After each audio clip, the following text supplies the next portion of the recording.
चलो बेटा, अब अपना नेक्स्ट क्वेश्चन है कि द्विघात समीकरण 3x² माइनस के 6x प्लस 3 बराबर 0 का विविक्तर ज्ञात करो। ठीक है, अब विविक्तर ज्ञात करेंगे तो विविक्तर का अपना फॉर्मूला क्या होता है बेटा?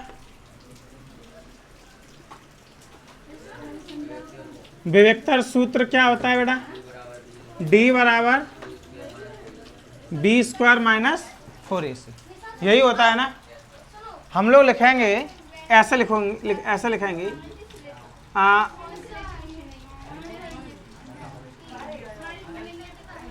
दिया है समीकरण। ठीक है बेटा, समीकरण क्या दिया है आप लोगों को?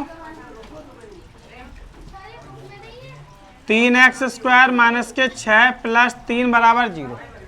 ठीक है, इतना आपका सवाल दिया गया है। अब हम लोग इसके क्या करें, इसकी तुलना करेंगे। लिखेंगे इसकी तुलना ax² plus bx plus c बराबर 0 से करने। जब आप इसकी तुलना करोगे तो जरा देखो, यहां पर x² के साथ क्या चिपका है a, x के साथ क्या चिपका है b, और c हमारे पास फ्री है, आजाद है अपने आप में। अब ऐसे यहाँ पे देखो x² के साथ कितना चिपका है 3, तो हम लोग कह सकते हैं कि a बराबर 3 रहेगा, x से x कटे आएगा तो b बराबर कितना और c बराबर 3। अब रख दो फॉर्मूला, d बराबर b² माइनस 4ac। d बराबर b का मान कितना बेटा 6 का स्क्वायर, 4, a का मान 3 और c का मान भी 4ac। अब d बराबर देखो 6 का स्क्वायर कितना हो जाएगा 36 माइनस 4 तिया 12 तिया 36, यानी d बराबर कितना आ जाएगा 0। अच्छा एक चीज बताओ, जब d बराबर 0 होगा तो मूलों की प्रकृति कैसी होगी? वास्तविक व बराबर। तो हम लोग लिखेंगे यहाँ पर 0 हो गया। अतः अगर वो पूछे मूलों की प्रकृति क्या है तो बता देंगे, अतः मूलों की प्रकृति कैसी है बेटा?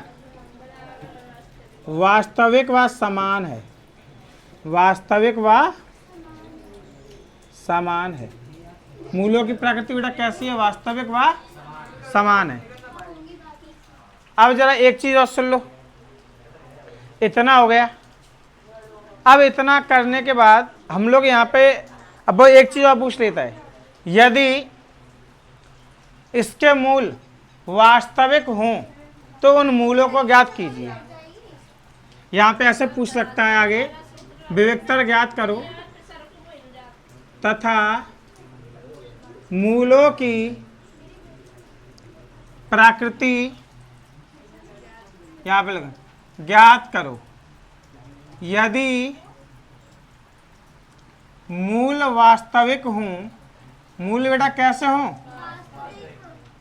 तो उन्हें ज्ञात करो, उन्हें ज्ञात। ठीक है ना, यदि पहले तो हमें मूलों की प्रकृति बतानी, पहले तो हमें विविक्तर बताना था, तो विविक्तर हमारा कितना निकल के आया 0। जब 0 निकल के आया, अब वो ऐसे ही सवाल में वो पूछ लेता है कि भाई मूलों की प्रकृति बताइए।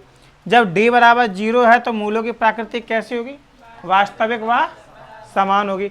अब तीसरी चीज कि भाई हमने यहाँ तक निकाल दिया, वो बोल रहा यदि मूल वास्तविक हैं। भाई मूल वास्तविक तो हैं, तो हमें क्या करना है? अगले मूल ज्ञात करने हैं। तो उन मूलों को बताना क्या होगा? लिखेंगे तब मूल। और मूलों के लिए हम लोग क्या करेंगे? फॉर्मूला लगाएंगे x बराबर माइनस का b प्लस माइनस अच्छा b² माइनस 4ac के बराबर क्या दिया है, तो मैं d रख लूँ बटे में 2a। चलो रखते हैं, x बराबर माइनस b का मान हमारे पास कितना था माइनस के 6 plus minus under root b² minus 4ac का आंसर कितना आया?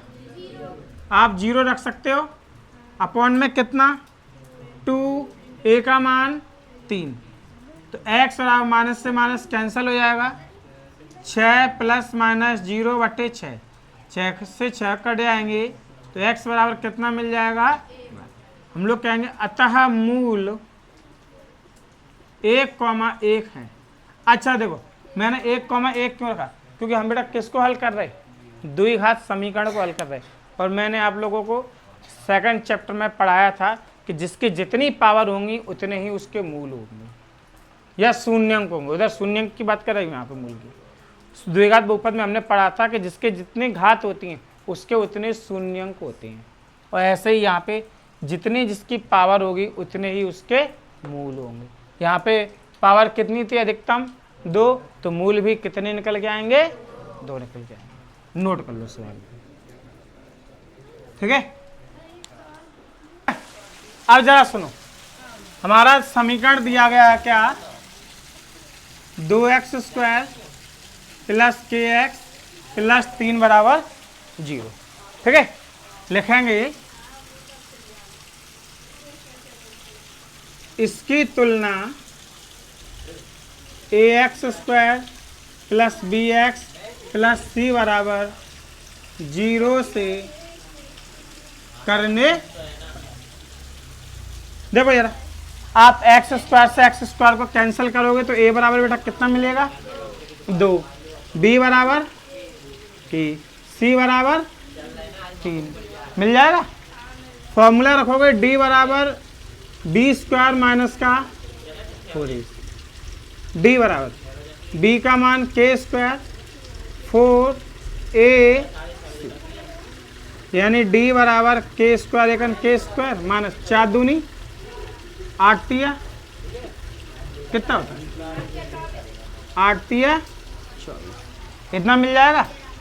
बोल रहा था जब दोनों मूल बराबर हों, जब दोनों मूल कैसे हों बेटा, बराबर हो, यानी कि कब होगा ये, जब d बराबर, अब d की वैल्यू रख लो k² माइनस के 24 बराबर, माइनस का 24 बराबर के दूसरी तरफ जाएगा, किसको जाएगा, यहां से स्क्वायर हटाओगे तो रूट लग जाएगा बेटा, और 24 को आप रखो 6 गुणा 4, तो 4 का स्क्वायर रूट कितना आ जाता है, 2, 4 का स्क्वायर रूट 2, रूट में कितना 6, तो k का मान क्या आएगा, 2 रूट 6, ठीक है। अतः k का मान, अतः k का मान 2 रूट 6 होगा, ठीक है।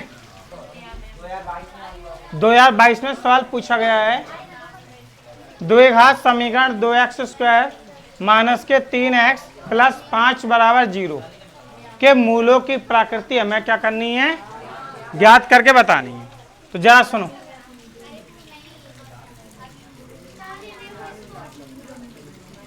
दिया है समीकरण 2x² माइनस के 3x प्लस के 5 बराबर कितना 0, इतना दिया गया है। अब जरा सुनो, लिखेंगे वही वाली बात, इसकी तुलना ax² plus bx plus c बराबर 0 से करने। जब हम इससे इसकी तुलना करेंगे तो हमें मिलेगा क्या, जरा देख लो,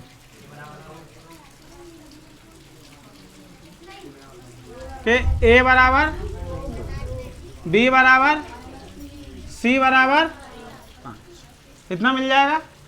अब आगे देखो, फॉर्मूला लगाना है d बराबर b² माइनस का 4ac। बेटा क्या याद करना है, मूलों की प्रकृति। देखो b का मान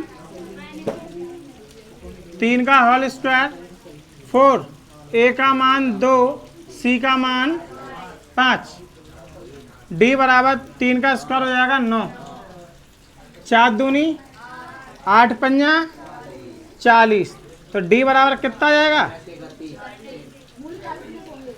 मूल कैसे होंगे, अतः मूल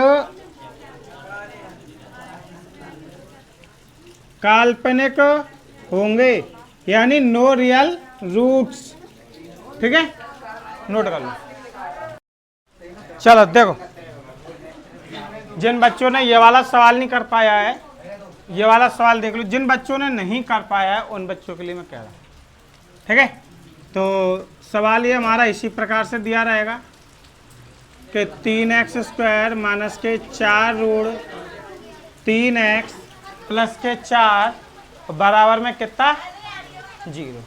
ठीक है, अब जरा सुनो, सुन लो, यही लिखेंगे कि इसकी तुलना ax² plus bx plus c बराबर 0 से, जहाँ पे देखो, अब देखो, अब आपको a बराबर कितना मिलेगा रखने के लिए 3, b बराबर कितना मिलेगा रखने के लिए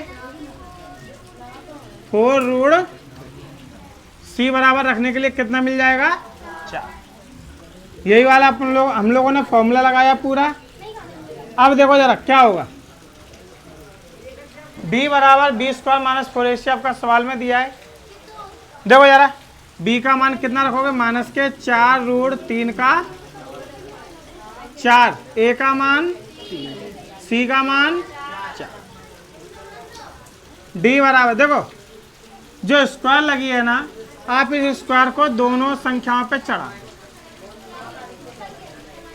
तो 4 का स्क्वायर कितना हो जाएगा, स्क्वायर से रूट काट के, और 4 तिया 16 तिया 48। अब जे 4 तिया 12, 12 चौक, यानी डी बराबर क्या आ जाएगा। अतः मूलों की प्रकृति कैसी है बेटा, वास्तविक व समान है। ठीक है, तो ये आपका कौन सा हो गया क्वेश्चन नंबर